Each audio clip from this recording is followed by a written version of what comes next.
নমস্কাৰ ভিউৱাৰসকল, এইটো এটা নৰ্মেল পালছ অক্সিমিটাৰ হয়। এই মেচিনটো কিবা ডিফেক্টিভ হয়নে নহয় আপোনালোকে কেনেদৰে ঘৰতে পৰীক্ষা কৰি চাব তাৰ কাৰণে মই এই ভিডিঅ'টো বনালোঁ। চাওক, মই প্ৰথমতে সোঁহাতৰ তৰ্জনী আঙুলি ভৰাই মোৰ ৰিডিং চাইছোঁ।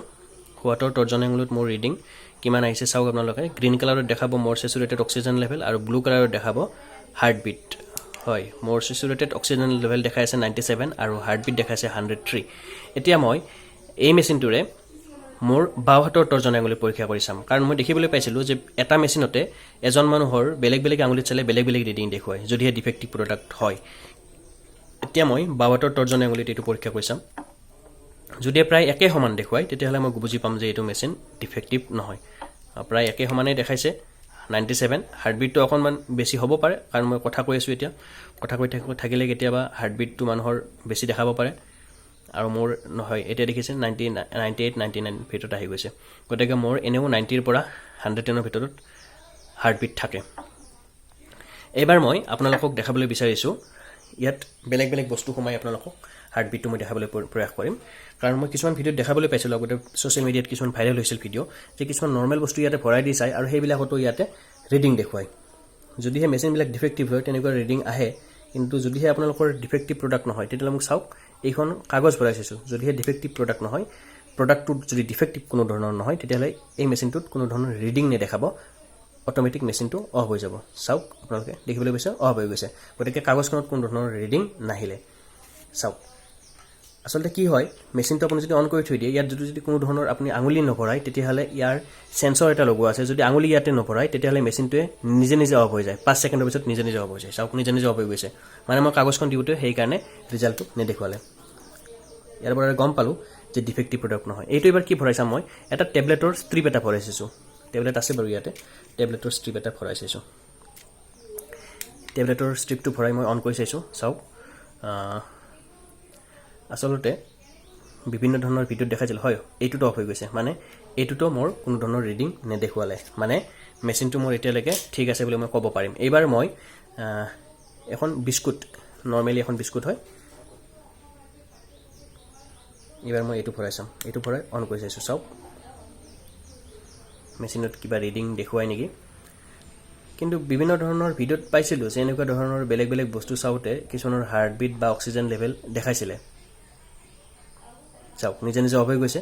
গতিকে ইয়াৰ পৰা মই এটা কথা গম পালোঁ যে মোৰ এই মেচিনটো কোনো ধৰণৰ ডিফেক্টিভ প্ৰডাক্ট নহয়। আৰু আপোনালোকে নিজে পৰীক্ষা কৰি চাব পাৰে আপোনালোকৰ হাৰ্টবিটটো, অক্সিজেন লেভেলটোতো আপোনালোকে গম নাপাব যে সঠিক দেখাই আছে নে নাই। গতিকে আপোনালোকে যদিহে, মই মেচিনটোত চাইছোঁ অলৰেডি, ভিডিঅ'ত মই আপোনালোকক এতিয়া দেখাব নোৱাৰিম, কাৰণ কথাটো কৈ আছোঁ, বুজাই দি আছোঁ আপোনালোকক। চাওক, ইয়াতে আপোনালোকৰ কি দেখায়, গ্ৰীণ কালাৰত অক্সিজেন লেভেলটো দেখায় আৰু ব্লু কালাৰত দেখাব আপোনাৰ হাৰ্টবিটটো। এতিয়া যদিহে আপোনাৰ হাৰ্টবিটটো আপুনি অকণমান দৌৰি আহিব, জেনেৰেলি নৰ্মেলি যিখিনি দেখুৱায়, এতিয়া মোৰ 100 এইটোহে নৰ্মেলি 96 আৰু 100টো নৰ্মেলি মোৰ 100 দেখাই আছে। মই যদি দৌৰি আহোঁ তেতিয়াহ'লে মোৰ হাৰ্টবিটটো নিশ্চয় কি হ'ব, বাঢ়িব। আৰু তেতিয়াহে যদি আপোনাৰ দৌৰি অহাৰ পিছতো যদি হাৰ্টবিটটো আপোনাৰ ইয়াতে 100 দেখায়, তেতিয়া গম পাব যে আপোনাৰ এনেও 100 আৰু নৰ্মেলিও 100 আৰু আপুনি দৌৰি অহাৰ পিছতো 100 আছে, তেতিয়াহ'লে গম পাব মেচিনটো ডিফেক্টিভ।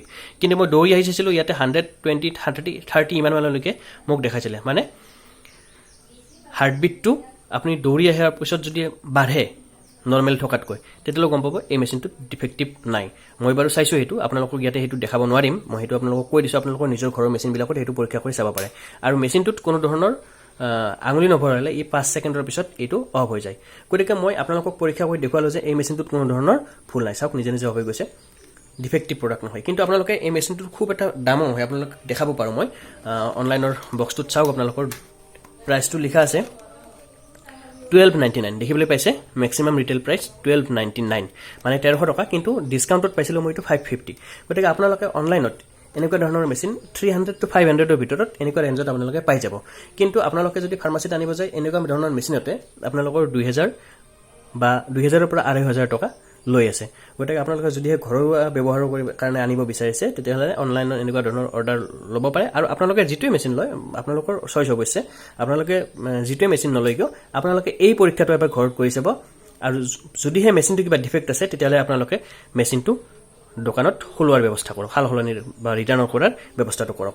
আপোনালোকে এই পৰীক্ষাটো নিশ্চয়কৈ কৰি চাব আৰু নিশ্চয়কৈ এই ভিডিঅ'টো বেলেগকো শ্বেয়াৰ কৰিব, যাতে তেওঁলোকৰ ঘৰত থকা, সাধাৰণতে আজিকালি প্ৰায় সকলোৰে ঘৰত এই মেচিনটো থকা হৈছে ক'ভিডৰ সময়, গতিকে ক'ভিডৰ লগত যুঁজ দিয়াৰ বাবে এই মেচিনটো অতিকৈ প্ৰয়োজনীয়। গতিকে নিশ্চয় ভিডিঅ'টো আপোনালোকে শ্বেয়াৰ কৰিব অন্যৰ লগত, বা শ্বেয়াৰ নকৰিলেও যদি আপোনালোকে শ্বেয়াৰ কৰিব নোৱাৰে, কথাখিনি আপোনালোকে বুজাব যে এনেধৰণে আপোনালোকে নিজৰ মেচিনটো এবাৰ পৰীক্ষা কৰি ল'ব পাৰে। যদিহে কোনো ধৰণৰ ডিফেক্টিভ নহয় তেতিয়ালৈকে আপোনালোকে ঘৰুৱা ব্যৱহাৰত ৰাখিব পাৰে, আৰু যদি ডিফেক্টিভ তেতিয়াহ'লে ক'লৈ আপোনালোকক দোকানত হওক বা অনলাইনত ল'লে অনলাইনত আপোনালোকে ৰিটাৰ্ণ কৰিবলৈ ব্যৱস্থা কৰক। ধন্যবাদ।